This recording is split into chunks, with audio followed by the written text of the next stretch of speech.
بسم اللہ الرحمن الرحیم۔ پاکستان میں عید کے موقع پہ ہر سال رؤیت ہلال کا مسئلہ کھڑا ہوتا ہے اور اس میں اکثر 2-3 عیدیں ہمارے ملک میں ہوتی ہیں۔ اللہ کا شکر ہے کہ کل پشاور میں ورنہ پوپل رضوی صاحب نے بھی یہ اعلان کیا کہ جو مرکزی رؤیت ہلال کمیٹی کا اعلان تھا اس کے مطابق یہ بہت اچھی بات ہے۔ ہلال سے متعلق بہت سارے احکام ہیں، چاند سے متعلق اور عبادات کا تعلق ہے، جیسے روزہ ہے، حج ہے، عیدین ہے اور صدقۃ الفطر ہے، زکوٰۃ سے تعلق بھی ہے، عدت اور طلاق سے بھی تعلق ہے، اور جو معاملات ہیں، جو حقوق ہیں، ان سے بھی بہت تعلق ہے اس کا۔ تو صرف اتنا ہی نہیں ہے کہ کہیں سے بھی گواہی آ جائے اس کو قبول کر لیا جائے، بلکہ نظام زندگی دین کے لحاظ سے، دنیا کے لحاظ سے اس کے ساتھ مربوط ہے۔ اس میں بہت احتیاط کرنی چاہیے۔ ہمارے ملک میں کروڑوں مسلمان روزہ رکھتے ہیں اور لاکھوں لوگ اعتکاف بیٹھتے ہیں، کروڑوں لوگ عید کی نماز پڑھتے ہیں، سبھی نماز پڑھتے ہیں عید کی نماز۔ تو ایسی مشکوک گواہیوں پہ اعلان کرنا اور اپنے طور پہ اعلان کرنا، جبکہ حکومت کی طرف سے، ریاست کی طرف سے اس کا ایک قانون اور ضابطہ بنا ہوا ہے، اس کے لیے ایک مجاز اتھارٹی ہے، کمیٹی ہے، اور اسی کو اجازت ہے اعلان کرنے کی، اپنے طور پہ کسی کو اجازت نہیں۔ تو اگر اس طریقے سے لوگوں کو اجازت دے دی جائے کہ کہیں بھی کوئی کھڑا ہو کے اعلان کر دے تو کتنا نقصان ہوگا اس کا۔ جو لوگ اعتکاف بیٹھے ہوتے ہیں وہ پریشان ہوتے ہیں کہ ہم کیا کریں۔ کچھ لوگ کہہ رہے ہیں کہ چاند نظر آ گیا ہے، کچھ تو وہ جو ایک دن ہوتا ہے وہ اسی جھگڑے میں معتکفین کا گزرتا ہے، اور اگر لوگوں پر چھوڑ دیا جائے تو حج کیسے کریں گے آپ؟ کوئی کہے گا میں نے فلاں دن چاند دیکھا ہے، کوئی کہے کہ اس حساب سے یکم ذی الحجہ فلاں تاریخ کو بنتی ہے، وہ کہتے ہیں فلاں تاریخ کو بنتی ہے۔ اور اگر قمری تاریخوں پر معاملات ہوں، جیسے کہ سعودی عرب میں ابھی تک رہا ہے، سنا ہے کہ اب تبدیل کر رہے ہیں اس کو، تو اس اختلاف کا اثر کہاں تک پڑے گا؟ اگر آپ نے کسی سے ایگریمنٹ کیا ہوا ہے کاروبار کا، یا ملکوں کے ساتھ معاہدے ہوتے ہیں، اسفار ہوتے ہیں، تجارت ہوتی ہے، بڑے بڑے فیصلے ہوتے ہیں، ایک دن کے فرق سے اربوں خربوں روپے کا فرق پڑ جاتا ہے، نقصان ہو جاتا ہے، نفع ہو جاتا ہے۔ تو اگر عام لوگوں کے ہاتھوں میں اتنی بڑی چیز دے دی جائے تو ایک نظام زندگی اور حکومت کا نظام ایک کھلونا اور کھلواڑ بن جائے گا۔ تو اس سے بچنے کے لیے شریعت نے اس کا یہ طے کیا ہے کہ جو حکومت میں جو مجاز اتھارٹی ہوگی، جب وہ گواہی قبول کرے گی تو اس کا اعتبار ہوگا۔ پھر اگر وہ غلطی کر لے، اس نے جھوٹی گواہی قبول کر لی، تو اسی پر فیصلہ انہوں نے کر دیا قبول کر کے، تو نماز، عید، اعتکاف، حج سب ٹھیک ہے۔ شریعت یہ کہتی ہے کہ تو مسلمانوں کی اجتماعیت کو اتنی اہمیت دی گئی ہے کہ اگر کہیں غلطی بھی ہو جائے تو بھی اس کو کہا گیا ہے کہ صومکم یوم تصومون وفطرکم یوم تفطرون، جس دن تم روزہ رکھو بس وہ روزہ ہے، جس دن افطار کرو تو یہی وجہ ہے کہ اگر کوئی آدمی یہاں سے پاکستان عام طور پہ ایک دن بعد میں روزہ شروع ہوتا ہے، اس نے روزہ رکھا اور پھر عمرے کے لیے وہاں چلا گیا، اور وہاں انہوں نے 29ویں روزے کو اعلان کر دیا کہ چاند نظر آ گیا ہے، تو اس کے کتنے ہوئے؟ 28 کا رمضان ہوتا ہے کہ نہیں ہوتا؟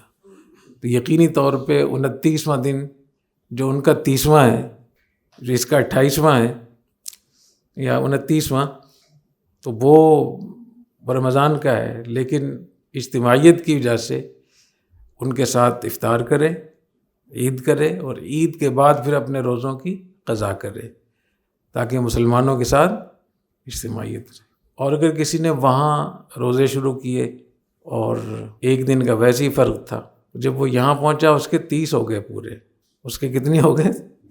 اور یہاں کا 29 ہے، تو 31 دن کا کوئی مہینہ نہیں ہوتا، تو اس کو حکم ہے کہ وہ ایک روزہ لوگوں کی وجہ سے رکھے، اجتماعیت کی وجہ سے۔ تو اتنی اس کی اہمیت ہے مسلمانوں کی عبادات اور مسلمانوں کی جو اجتماعی نظم ہے۔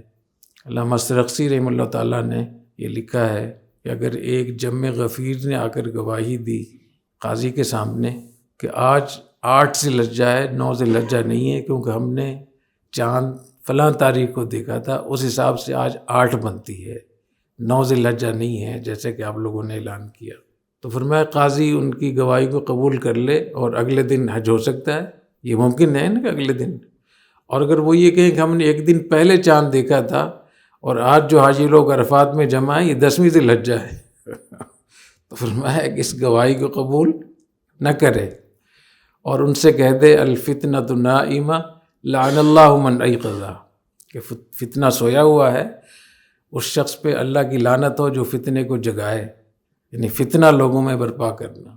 تو اس کا خاص طور پہ خیال رکھنا چاہیے کہ مختلف جگہوں میں جو چاند دیکھنے کے دعوے ہوتے ہیں اس دور میں خاص طور پہ اس کو پرکھنا چاہیے، دیکھنا چاہیے، اس لحاظ سے کہ مسلمانوں میں ایک ہی ملک میں ایک ہی علاقے میں 2 عیدیں 3 عیدیں ہو رہی ہیں، یہ بذات خود ایک درست عمل نہیں ہے۔ پھر اس کی وجہ سے جھگڑے ہوتے ہیں، لڑائیاں ہوتی ہیں، نفرتیں پھیلتی ہیں، پھر اس کی وجہ سے جو دشمن ادارے ہیں ملک کے خلاف جو ادارے ہیں، باہر کے اندرونی دشمن، وہ اس خلفشار سے فائدہ اٹھا کر ان نفرتوں کو اور گہرا کر دیتے ہیں اور وہ اور زیادہ فساد پھیلاتے ہیں۔ ان کا تو کام ہی ہوتا ہے یفسدون فی الارض ولا یصلحون۔ اور ایک بہت بڑا نقصان اس کا اور ہے، وہ ہے جو غیر مسلموں پر جو اس کے اثرات پڑتے ہیں نظریاتی لحاظ سے، عقیدے کے لحاظ سے، وہ اسلام سے دور ہوتے ہیں، کیونکہ سائنس کے 2-3 حصے ہیں۔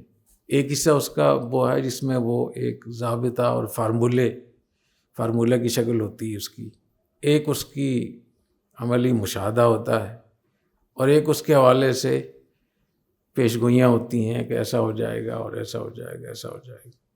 تو جو مشاہداتی سائنس ہے فلکیات کا، وہ حصہ جس کا تعلق مشاہدات کے ساتھ ہے، اور مشاہدات بھی ایسے نہیں جیسے بہت ساری جگہوں میں لوگ کہتے ہیں میں نے چاند دیکھا، کہاں دیکھا آپ نے چاند؟ وہ کہتے ہیں میں نے یہاں دیکھا۔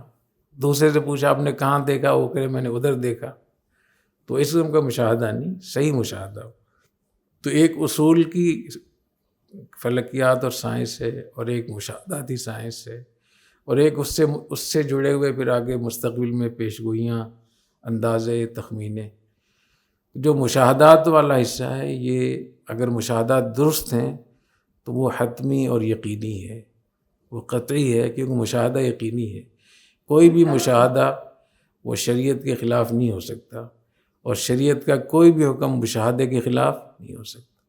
اگر دونوں میں کہیں مسئلہ نظر آ رہا ہے آپ کو کہ مشاہدہ کچھ اور کہہ رہا ہے اور شریعت کچھ اور کہہ رہی ہے، تو یا آپ کا مشاہدہ غلط ہے، نظر کمزور ہے، یا کہ اور کوئی ایرر ہے، کوئی اس میں مسئلہ ہوگا، یا آپ شریعت کو غلط سمجھیں۔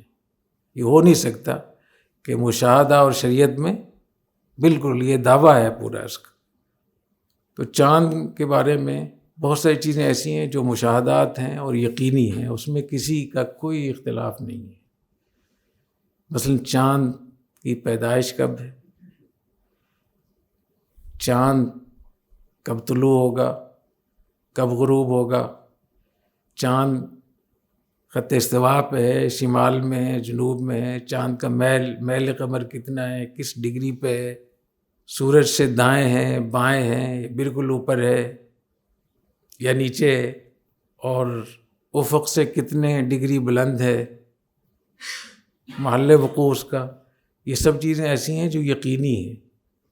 دنیا میں 206 ممالک ہیں، ان 206 ممالک میں جتنے بھی رصدگاہیں ہیں، جتنے بھی سائنسدان ہیں، مسلمان، غیر مسلم، اور غیر مسلموں میں یہودی، عیسائی، مجوسی، پارسی، جتنی بھی آپ ورائٹی لے لیں، اور مسلمانوں کی جتنی بھی قسمیں لے لیں جو اس فیلڈ کے لوگ ہیں، اور جہاں جہاں یہ یونیورسٹیاں قائم ہیں، جہاں اس پہ ریسرچ ہوتی ہے، تحقیق ہوتی ہے، جو ان کی تعداد کو دیکھیں کہ پوری دنیا میں یہ سائنسدان کتنے ہیں، رصدگاہیں کتنی ہیں، ان کی یونیورسٹیاں کتنی ہیں، ڈپارٹمنٹ کتنے ہیں، اس میں اساتذہ پروفیسر کتنے ہیں، اور مشاہدات کرنے والے کتنے ہیں، اور جو آلات اور دوربینیں استعمال ہوتی ہیں وہ اس کی طاقت کتنی ہے۔